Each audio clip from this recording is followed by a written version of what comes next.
ইসলাম জিন্দাবাদ, এক ট্রাক ইসলামী মহাসম্মেলন জিন্দাবাদ। সম্মানিত এলাকাবাসী, সম্মানিত সুধী সমাজ, আপনারা যারা এখনো এদিক সেদিক ঘোরাফেরা করছেন, অযথা সময় নষ্ট করছেন, আমি আপনাদের আকুল আবেদন করছি, আপনাদের মহামূল্যবান সময় নষ্ট না করে আমাদের মাহফিলের প্যান্ডেলে এসে মাহফিলের প্যান্ডেলকে সুসজ্জিত করার জন্য আপনাদের প্রতি আমার আকুল আবেদন রইল। আল্লাহ রাসূল বলেন, তোমরা যখন জান্নাতের বাগান দেখবে তখন জান্নাতের বাগান দিয়ে অতিবাহিত করবে, অধিক সময় ব্যয় করবে। যারা এই মাহফিলে বসে আছেন তারা সবাই জান্নাতে আছেন, যারা এখনো আসেন নাই তাদেরকে জান্নাতের বাগানে আসার জন্য আহ্বান করছি। সম্মানিত উপস্থিতি,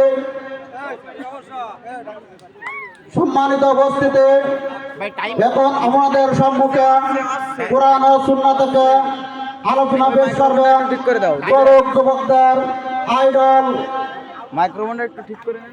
বিশিষ্ট ইসলামী চিন্তাবিদ, মুফাসসিরে কোরআন, মিডিয়া ব্যক্তিত্ব, ইসলামিক স্কলার, সারা বাংলার আলোড়ন সৃষ্টিকারী বক্তা হযরত মাওলানা নূর আহমেদ সিদ্দিকী, যুক্তিবাদী নড়াইল, সদস্য বাংলাদেশ মাজলিসুল মুফাসসিরিন নড়াইল সদর উপজেলা, খতিব হযরত কুলসুম রাদিয়াল্লাহু সাল্লাম জামে মসজিদ, বেলডুমাতলা, মধ্যপল্লী, নড়াইল সদর। আমি হযরত মাওলানা নূর আহমেদ সিদ্দিকীকে তার মূল্যবান বক্তব্য পেশ করার জন্য বিনীত অনুরোধ করছি। আসসালামু আলাইকুম ওয়া রাহমাতুল্লাহি ওয়া বারাকাতুহু।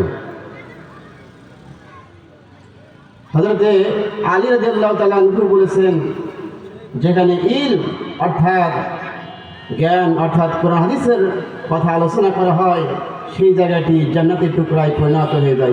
সুবহানাল্লাহ। তো আপনারা যারা এদিক ওদিক ঘোরাফেরা করছেন, আপনারা মেহেরবানি করে প্যান্ডেলের মধ্যে বসে পড়ুন, কারণ এই জান্নাত পরিবেশ আগামীকাল আর থাকবে না। থাকবে না। এই জন্য আপনারা হয়তো এই জান্নাতের বাগিচা হয়তো কিয়ামত দিন আমাদের সকলের নাজাতের ওসিলা হতে পারে, ঠিক কিনা? তো আপনারা যারা এদিক ওদিক ঘোরাফেরা করছেন সকলে মেহেরবানি করে প্যান্ডেলের মধ্যে এসে বসে পড়ুন। এখন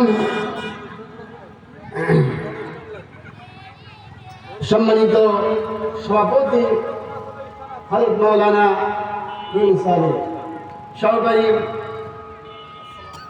সহকারী মৌলভী মাইজপাড়া ইউপি দুর্গাপুর দাখিল মাদ্রাসা নড়াইল ও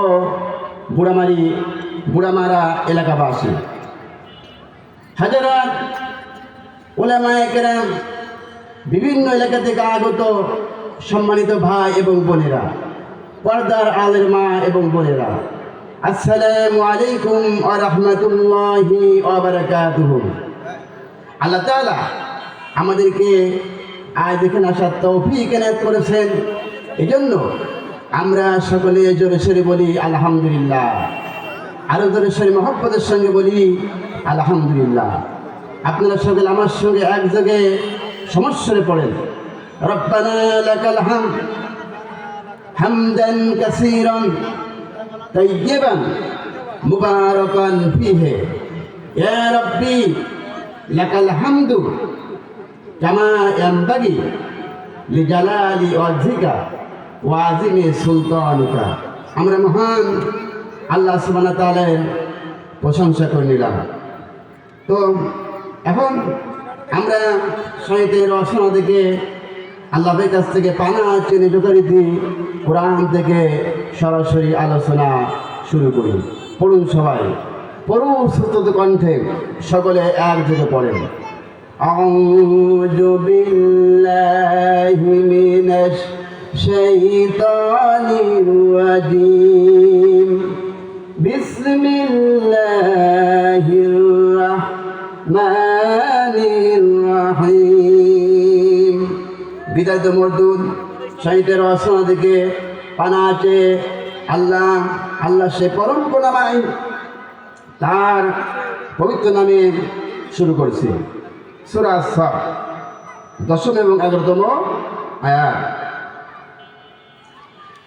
ইয়া আইয়ুহাল্লাযীনা আমানু হাল আদুল্লুকুম আলা তিজারাতিন তুনজিকুম মিন আযাবিন আলীম تؤمنون بالله ورسوله وتجاهدون في سبيل الله بأموالكم وأنفسكم ذلكم خير لكم إن كنتم تعلمون صدق الله العظيم সকলে বলুন সাদাকাল্লাহুল আযীম। আল্লাহ পাক এখানে বলতেছেন যে ইমানদারগণ, আমি কি তোমাদেরকে এমন একটি ব্যবসার কথা বলবো না, ব্যবসা করলে পারে তোমাদেরকে আল্লাহ পাক জাহান্নামের আযাব থেকে মুক্তি দান করবেন। সেই ব্যবসা দিনটা কি? সেটা হচ্ছে তুমিনুনা বিল্লাহি ওয়া রাসূলিহি ওয়া তুজাহিদুনা ফি সাবিলিল্লাহি বিআমওয়ালিকুম ওয়া আনফুসিকুম। সেটা হচ্ছে রসুলের প্রতি ঈমান, সেটা হচ্ছে আল্লাহর প্রতি ঈমান, রসুলের প্রতি ঈমান, আর আল্লাহর রাস্তায় জান দিয়ে মাল দিয়ে জিহাদ করা। যদি তোমরা এটা বুঝতে পারো তাহলে এর মধ্যে তোমাদের কল্যাণ নিহিত রয়েছে। তো এখানে আল্লাহ পাক তিনি প্রথম বলেছেন তার প্রতি ঈমান আনতে হবে। তাহলে যে আল্লাহ পাক ব্যবসার কথা বলেছেন, এখানে ব্যবসার পুঁজি কয়টা? 3টা। কি কি? এক নম্বর হচ্ছে আল্লাহর প্রতি ঈমান, 2 নম্বরে রসুলের প্রতি ঈমান, 3 নম্বরে হচ্ছে আল্লাহ রাস্তায় জান দিয়ে মাল দিয়ে জিহাদ করা। তাহলে আল্লাহ পাক আমাদেরকে পরকালে তার জাহান্নাম থেকে মুক্তি দান করবেন, ঠিক কিনা? আল্লাহ রাব্বুল আলামিন প্রথমে তিনি বলেছেন তারপরে আমাদের ঈমান আনতে হবে। তুমিনুনা বিল্লাহি, আল্লাহকে তোমাদের ঈমান আনতে হবে। তার মানে হচ্ছে আল্লাহর প্রতি যদি আমরা বলি ঈমান এনেছি, তাহলে সেটা ঈমান আনা হবে না। আল্লাহর প্রতি ঈমান আনার জন্য আল্লাহ রাব্বুল আলামিন তিনি আমাদেরকে ঈমানের মুফাসসালের ভিতর আমাদেরকে তিনি শিখাই দিয়েছেন। সেটা হচ্ছে আমানতু বিল্লাহি ওয়া মালাইকাতিহি ওয়া কুতুবিহি ওয়া রাসূলিহি ওয়াল ইয়াউমিল আখিরি ওয়াল কদরি খায়রিহি ওয়া শাররিহি মিনাল্লাহি তাআলা ওয়াল বাসি বাদাল মাউত। সেটা হচ্ছে আমানতু বিল্লাহ, তোমাদেরকে আল্লাহর প্রতি ঈমান আনতে হবে। ওয়া মালাইকাতিহি, আমার ফেরেশতাগণের উপর তোমাদেরকে ঈমান আনতে হবে। ওয়া কুতুবিহি, আমার কিতাব সমূহের উপর তোমাদেরকে ঈমান আনতে হবে। ওয়া রাসূলিহি, আমার রাসূলগণের উপর তোমাদেরকে ঈমান আনতে হবে। ওয়াল ইয়াউমিল আখির, আমার পরকালের উপর তোমাদেরকে ঈমান আনতে হবে। ওয়াল কদরি, আর তকদীর ভাগ্য লিপিতে তোমাদেরকে ঈমান আনতে হবে। খায়রুশ শাররি মিনাল্লাহি তাআলা, আর ভালো মন্দ যা হয় সব আল্লাহর পক্ষ থেকে হয়, এইটাকে তোমাদেরকে ঈমান আনতে হবে। ওয়াল বাসি বাদাল মাউত, আর মৃত্যুর পরে তোমাদের সকলকে আল্লাহর দরবারে তোমাদেরকে উঠতে হবে। এই সকল কিছুর পরিমাণের অর্থ হচ্ছে আল্লাহর প্রতি ঈমান আনা। বলে ঠিক কিনা? ঠিক কিনা? এর আল্লাহ রাব্বুল আলামিন তার রাসূলের প্রতি ঈমান আনার জন্য আমাদেরকে তিনি হুকুম করেছিলেন তুমিনুনা বিল্লাহি ওয়া রাসূলিহি, আমার রাসূলের প্রতি তোমাদেরকে ঈমান আনতে হবে। তার রাসূলের প্রতি ঈমান আনার জন্য আল্লাহ আমাদেরকে শর্ত দিয়েছেন। সে শর্তটা হচ্ছে قد جاءكم من الله نور وكتاب مبين আমি আল্লাহর পক্ষ থেকে তোমাদের জন্য দিয়েছি একটি আলো এবং একটি কিতাব। এখানে আলো বলতে বোঝানো হয়েছে রাসূল কারীম সাল্লাল্লাহু আলাইহি সাল্লামকে, ঠিক কিনা? আর কিতাব বলতে আমাদের সংবিধান এই কোরআনুল কারীমকে বোঝানো হয়েছে, ঠিক কিনা? আল্লাহ রাব্বুল আলামিন অন্য আয়াতে বলেছেন আলিফ লাম রা কিতাবুন আনজালনাহু ইলাইকা লিতুখরিজান নাসা মিনাজ যুলুমাতি ইলান নূর। কুরআন নাযিল করা হয়েছে আপনার উপর যাতে আপনি মানুষকে অন্ধকার থেকে আলোর দিকে নিয়ে আসতে পারেন। জোরে বলেন সুবহানাল্লাহ। কুরআন আপনার উপর নাযিল করা হয়েছে যাতে আপনি মানুষকে অন্ধকার থেকে আলোর দিকে নিয়ে আসতে পারেন, ঠিক কিনা? আল্লাহ রাব্বুল আলামিন এর রাসূলকে তিনি সমগ্র বিশ্বের জন্য রাসূল হিসেবে তিনি পাঠিয়েছেন। আল্লাহ রাব্বুল আলামিন সেই সম্পর্কে পবিত্র কুরআনুল কারীমে তিনি বলেছেন কুল ইয়া আইয়ুহান নাসু ইন্নী রাসূলুল্লাহি ইলাইকুম জামিয়া। রাসূল, আমি আপনাকে সমগ্র বিশ্বের জন্য রাসূল হিসেবে প্রেরণ করেছি। সুবহানাল্লাহ। তিনি শুধু মক্কার ওই লোকদের জন্য শুধু রাসূল নন, শুধু মদিনাবাসীদের জন্য রাসূল নন, তিনি সাদা এবং কালো মানুষের জন্য রাসূল নন, তিনি শুধু মুসলমানদের জন্য রাসূল নন, তিনি হচ্ছেন গোটা বিশ্বের সমস্ত মানুষদের জন্য রাসূল, ঠিক কিনা? আল্লাহ রাব্বুল আলামিন রাসূলকে তিনি তো সমগ্র বিশ্বের জন্য রাসূল প্রেরণ করলেন এবং তিনি তো তার অনুসরণ করতে হলে তাকে তার উন্নত চরিত্র হতে হবে। কি হতে হবে? তার উন্নত চরিত্র হতে হবে, ঠিক কিনা? আল্লাহ রাব্বুল আলামিন তার উন্নত চরিত্রের কথা, এই সার্টিফিকেট আল্লাহ রাব্বুল আলামিন কুরআনুল কারীমে তিনি দিয়েছেন ওয়া ইন্নাকা লাআলা খুলুকিন আযীম। নবী হে, আপনি হচ্ছেন উন্নত চরিত্রের উপর প্রতিষ্ঠিত, আপনার চরিত্র বিশাল আজীব, যার কোনো শেষ নাই। সুতরাং এ রাসূল হচ্ছেন গোটা বিশ্বের সব থেকে উত্তম চরিত্র অধিকারী। সুবহানাল্লাহ।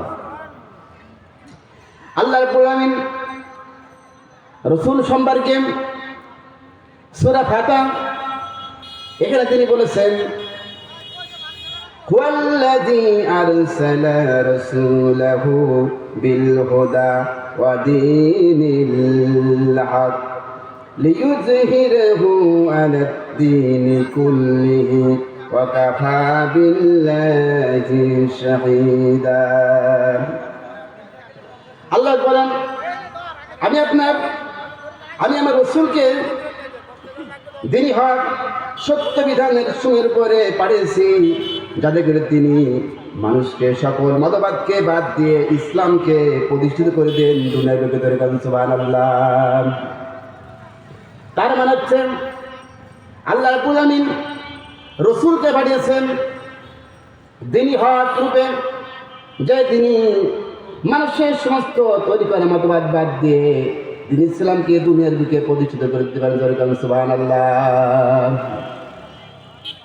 মানুষের তৈরি করা মতবাদ এই পৃথিবীতে কায়েম হতে পারে না, পারে না। এবং মানুষের তৈরি করা মতবাদ দিয়ে পৃথিবীতে শান্তি প্রতিষ্ঠিত হবে না। আয়াতে কারিমা তাফসীরে বলা হয়েছে যে মানুষের তৈরি করা মতবাদ হচ্ছে ওই সময় চালিয়েছিলেন ফেরাউন, নমরুদ, আবু জেহেল, ঠিক কিনা? আবু জেহেল, ফেরাউন, নমরুদ। এখানে ফেরাউন সে রাজনীতি করবে, অর্থনীতি, সমাজনীতি সব কিছু করবে, আর মূসা আলাইহিস সালাম শুধু মসজিদে বসে আল্লাহ বিল্লাহ করবে, ঠিক তাই কিনা? তা হতে পারে না। নমরুদ রাজনীতি, অর্থনীতি, সমাজনীতি সব করবেন। আর হযরত ইব্রাহিম আলাইহিস সালাম শুধু মসজিদে বসে তার সাইদেরকে নিয়ে আল্লাহ বিল্লাহ করবেন, তা হতে পারে না। মুহাম্মদ রাসূলুল্লাহ সাল্লাল্লাহু আলাইহি ওয়াসাল্লাম সে রাজনীতি, অর্থনীতি, সমাজনীতি সব কিছু করবেন, আর নবীজি তার সাইদেরকে নিয়ে শুধু মসজিদে বসে আল্লাহ বিল্লাহ করবে, তা হতে পারে না। এখন আল্লাহ রাব্বুল আলামিন সর্বপ্রথম ফেরাউনকে তাকে দাওয়াত নিয়ে যাওয়ার জন্য আল্লাহ রাব্বুল আলামিন হযরত মুসা সাল্লাল্লাহু বললেন যে যাও মুসা, ফেরাউন সার্কাস হয়েছে, সে আমার জমিনে তার আইন পঠিত করেছে, তুমি এখন যাও আমার আইন নিয়ে কলিমার দাওয়াত নিয়ে তুমি তার কাছে যাও। এখন হযরত মুসা আলাইহিস সালাম আল্লাহকে বলতে পারতেন, আল্লাহ সে তো একজন প্রেসিডেন্ট, সে মিশরের প্রেসিডেন্ট ফেরাউন, সে রাষ্ট্র চালাচ্ছে, সেটা সরকার, তার কাছে আমাকে যেতে চাচ্ছ, বলছো যদি আমাকে সে মেরে ফেলে। তখন তো হয়তো মুসা আলাইহিস সালামের সঙ্গে অনেক লোক ছিল না। হযরত মুসা আলাইহিস সালাম ভয় পেলেন না, তিনি শুধু একাই গেলেন, যে তিনি শুধু আল্লাহকে দয়া করলেন, রব্বুল আমিন আমাকে তো তার কথা আমাকে পাঠাচ্ছ, এখন আমার কথা বলার একটু সমস্যা আছে, যেন আমার কথা মানুষ বুঝতে পারে, আমার আচরণ ভঙ্গি সব যে মানুষ বুঝতে পারে, আল্লাহ তোমাকে সেই হিসাবে তুমি কবুলার মঞ্জুর করে নাও। এই দয়া করেন হযরত মুসা আলাইহিস সালাম তিনি চলে গেলেন ফেরাউনের কাছে। ফেরাউনকে তিনি বললেন যে ফেরাউন, এখন তো তুমি তোমার তৈরি করা মতবাদ, নিজের তৈরি করা আইন দিয়ে তুমি রাষ্ট্র চালিয়েছো, এখন তোমাকে তুমি পড়ে নাও লা ইলাহা ইল্লাল্লাহ, সরে তৈরি করে লা ইলাহা ইল্লাল্লাহ, লা ইলাহা ইল্লাল্লাহ মুহাম্মাদুর রাসূলুল্লাহ। এবার ফেরাউন বলছে যে মুসা, তুমি না কয়দিন আগে আমার বাড়ির দুধ খেলা খেয়ে তুমি বড় হয়েছো, মানুষ হয়েছো, আর এখন তুমি আমাকে ইদা শিখাতে আসছো। শোনো ফেরাউন, মুসা তুমি সংযত হও, কেন তোমাকে আমি কারারুদ্ধ করে রাখবো। এখন এই ফেরাউনের দলের লোকেরা আজীবন জেলের ভয় দেখায়, ঠিক কিনা? এখন হযরত মুসা আলাইহিস সালাম বললেন যে ফেরাউন, তোমার জেলের আমি ভয় করি না, আমি হচ্ছে আল্লাহর নবী হযরত মুসা আলাইহিস সালাম, তোমার জেলের আমি পড়া করি না, করে কবি সুবহানাল্লাহ। এখন হযরত মুসা আলাইহিস সালাম একা তিনি বসে আছেন। এখন আল্লাহ পাক বললেন, মুসা তোমার হাতে ওটা কি? বললেন লাঠি। আল্লাহ বললেন যে মুসা তখন লাঠি তুমি ফেলে দাও। হযরত মুসা আলাইহিস সালাম তিনি লাঠি ফেলে দিলেন। লাঠি ফেলার সঙ্গে সঙ্গে লাইটা বিশাল অজগরের সাপে পরিণত হয়ে গেল, ধরে কবি সুবহানাল্লাহ। এখন বলেন, সাপ দেখলেন, নবী হোক, সাহাবী হোক, আর পীর হোক, পড়া হোক, আলেম হোক, সবাই তো সাপ দেখলে ভয় পায়, ঠিক কিনা? এখন হযরত মুসা আলাইহিস সালাম তিনি ভয় পেয়ে গেছেন। আল্লাহ বলেন যে মুসা তুমি ভয় পেও না। এখন কি মুসা আলাইহিস সালাম ভয় পেলে সমস্যা হবে না? অনেক সমস্যা হয়ে যাবে। আল্লাহ বলেন যে মুসা তুমি সাপ ধরো। মুসা আলাইহিস সালাম সাপ ধরলেন। সাপ ধরার সঙ্গে সঙ্গে আবার সাপটা লাঠিতে পরিণত হয়ে গেল। এবার ফেরাউন বললেন যে মুসা তুমি আমার সঙ্গে কি উপবাস শুরু করছো? মুসা তোমার বিরুদ্ধে, আমার সরকার থেকে তোমার বিরুদ্ধে ষড়যন্ত্র এখন শুরু হবে, তুমি এই কালিমার দাওয়াত বাদ দাও। তিনি বাদ দিয়েছিলেন, দেন না, শুরু হয়ে গেল হযরত মুসা আলাইহিস সালামের সঙ্গে ফেরাউনের সংঘর্ষ শুরু হয়ে গেল। হযরত মুসা আলাইহিস সালাম নীল দরিয়া সাগরের কিনারায় তিনি তার সাহাবীদেরকে নিয়ে তিনি কথা বলেছেন, তিনি আলাপ আলোচনা করতেছিলেন। পরিমধ্যে হযরত মুসা আলাইহিস সালাম সাগরে দেখতে পেলেন যে ফেরাউন তিন দিক থেকে তার সৈন্য সামন্ত নিয়ে ঘেরাও করে চলে আসতেছে। হযরত মুসা আলাইহিস সালাম সাহাবীরা ভয় পেয়ে গেলেন। সাহাবীরা ভয় পেয়ে বললেন যে হুজুর, ফেরাউন তো তার সৈন্য সামন্ত নিয়ে তিন দিক থেকে ঘেরাও করে চলে আসতেছে, এখন তো আমাদের বাঁচার কোনো পথ নাই, কারণ আমাদের সামনে আছে নীলদরে সাগর, আর তিন দিক থেকে ফেরাউন তার সৈন্য সামন্ত নিয়ে চলে আসতেছে, বাঁচার কোনো উপায় আছে? এখন এই মনে করেন সাহাবীরা ভয় পেলেন, কিন্তু মুসা আলাইহিস সালাম ভয় পেলেন না। পেয়েছিলেন পেলেন না, তিনি বললেন কাল্লা, কখনো নয়, রব্বি সায়াদিন, অবশ্যই আমার আল্লাহ রাব্বুল আলামিন আমাদেরকে পথ দেখাবেন। যেরকম সুবহানাল্লাহ। হযরত মুসা আলাইহিস সালাম বললেন যে আল্লাহ রাব্বুল আলামিন, ফেরাউন তো তার সৈন্য সামন্ত নিয়ে তিন দিক থেকে ঘেরাও করে চলে আসতেছে, এখন আমি কি করব?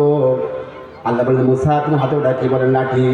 আল্লাহ বললেন মুসা আলাইহিস সালাম, তোমার লাঠি দিয়ে তুমি দূরের পরে আঘাত করো। আমার ভাই, হযরত মুসা আলাইহিস সালাম আল্লাহর হুকুম পাওয়ার পর তিনি আল্লাহর নাম নিয়ে তিনি দূরের পরে লাঠিতে আঘাত করলেন। আঘাত করার সঙ্গে সঙ্গে একটা রাস্তা তৈরি হওয়ার কথা ছিল, কিন্তু একটা আঘাত করার ফলে আল্লাহ নীলদরে সাগরের মধ্যে 12টা রাস্তা তৈরি করে দিলেন। সুবহানাল্লাহ।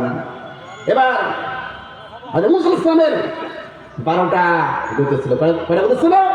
12টা গোত্র ছিল। এবার 12টা গোত্র যার যার মতো তারা বিরতির পর্দে পারে চলে যাচ্ছে। ঠিক যখন হযরত মুসা আলাইহিস সালামের সাহাবীরা তারা নীলদরের মাঝখানে বিরতির পর চলে গেছেন, এখন ফেরাউন চলে আসছে তার সৈন্য সামন্তকে নিয়ে।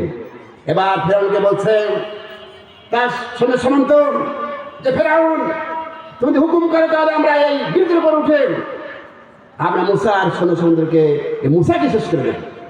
এখন ফেরাউন চিন্তা করেছে আমার তৈরি করা রাস্তা খুব ভয়মটের রাস্তা, আমার বাজার তৈরি করা রাস্তা, এটা ফেরাউন মনে করেছে। ফেরাউন বললেন যে আমার সাহাবীরা, আমার সৈন্য সামন্ত, তোমরা সবাই এই নীলদরিয়া রাস্তা উপর উঠে যাও, ব্রিজের উপর উঠে যাও, যে মুসার কি মেরো তার সৈন্য সামন্তকে সব তোমরা শেষ করে দাও।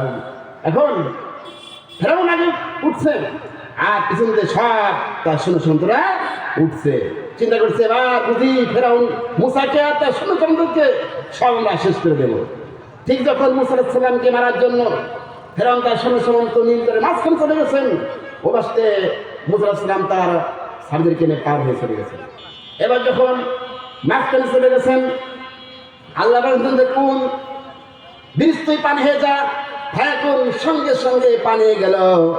এবার নম্রদের সমস্ত সৈন্য সামন্ত নীলদরে বিদরে সব হাবুডু খেতে খেতে শেষ হয়ে গেল। এবার বেঁচে আছেন ফেরাউন। কি বেঁচে আছেন? ফেরাউন বেঁচে আছেন। ফেরাউন বলছেন, ফেরাউন এবার উত্তাল তরঙ্গ মালার ভিতরে পানি খেতে খেতে একবার উপরে উঠে আবার তলে চলে যায়। পানি খেতে খেতে পেটটা পুটকা মাছের মতন হয়ে গেছে। কিসের মতন হয়ে গেছে?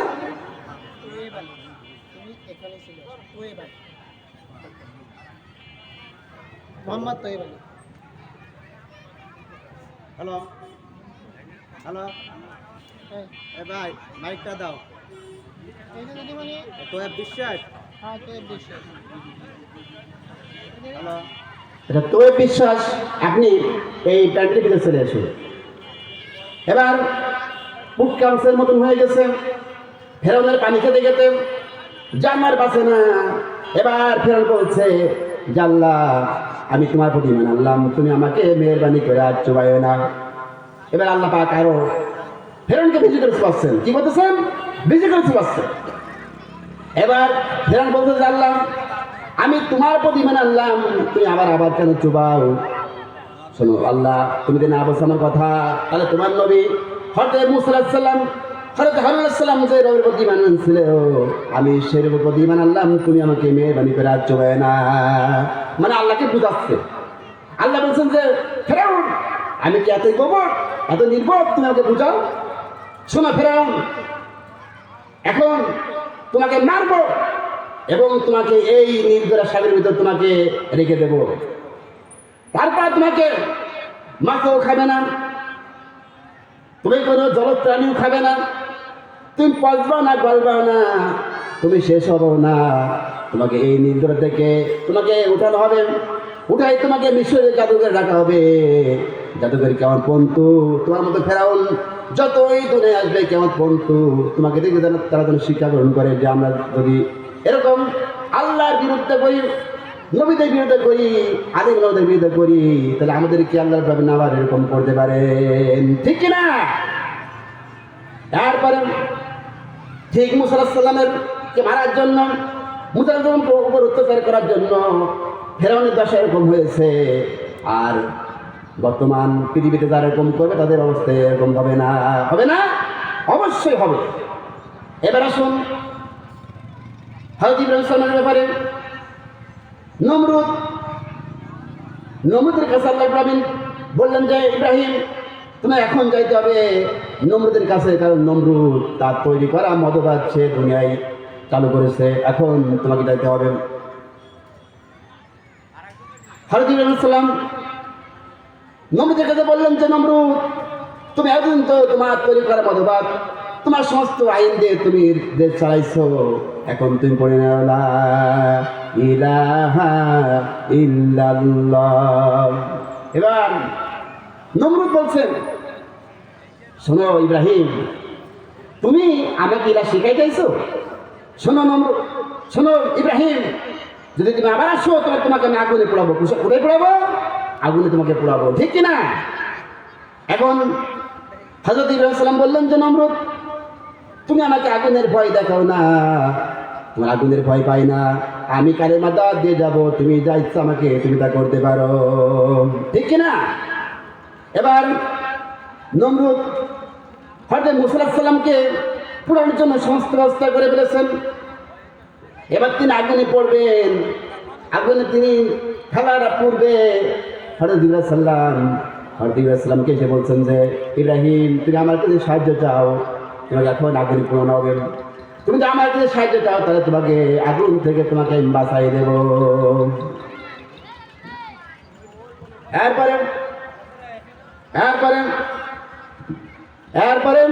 হযরত ইব্রাহিম সাল্লাম বললেন যে জিবরাইল এখন আমার পরীক্ষা চলতেছে, তুমি আমাকে ডিস্টার্ব করো না, আমি যদি আগুনে পড়লে আল্লাহর প্রতি খুশি হয়ে যান তাহলে আমি ইব্রাহিম 100বার 1000বার লাভ পরিবার পড়তে রাজি আছি। ইব্রাহিম আমার পরীক্ষা চলছে, আমি ইব্রাহিম আমার পরীক্ষা আল্লাহ পাক নিচ্ছেন, জিবরাইল তুমি আমাকে ডিস্টার্ব করো না। এবার আগুনে পড়ার পূর্বে আল্লাহ নবী হযরতে ইব্রাহিমকে দোয়া শিখাই দিলেন, ইয়া নারু কুনি বারদা ওয়া সালামান আলা ইব্রাহিম। আগুন তোমার ইব্রাহিমের জন্য শান্তি দাও, ঠান্ডা হয়ে যা, কি হয়ে যা, শান্তি দাও, ঠান্ডা হয়ে যা। এবার আগুন আর পড়ে না। তো যাও, এতক্ষণ ধরে আমি তো তাফসীর করতেছিলাম, আল্লাহ আমাদের এই তাফসীর থেকে সকলকে হিদায়াত নসিব করুন, আমরা সকলে বলি আমিন। তাই কথা বলে আমি আলোচনা শেষ করছি। ওয়াখির দাওয়ানা আনিল হামদুলিল্লাহ, আসসালামু আলাইকুম ওয়া রাহমাতুল্লাহ।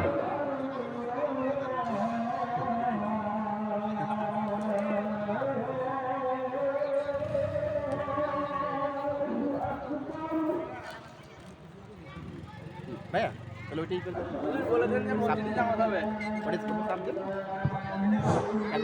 সম্মানিত অবস্থিতি